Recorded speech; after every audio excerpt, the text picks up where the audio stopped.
front of me is OnePlus Pad Go, and today I would like to show you how you can switch on and use voice typing. Begin by opening your keyboard and clicking on the microphone icon at the top right corner. If it's not visible, tap on this gear instead. Select voice typing and use gray switcher to activate it. Then go back to your keyboard and click on Now Visible Microphone. Then hit while using the app and start typing. As you can see, voice typing is on.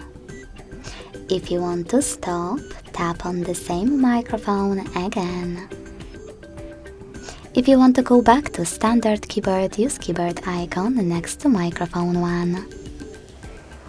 Thanks so much for watching. If you enjoyed this video, leave a like, comment and subscribe. Bye!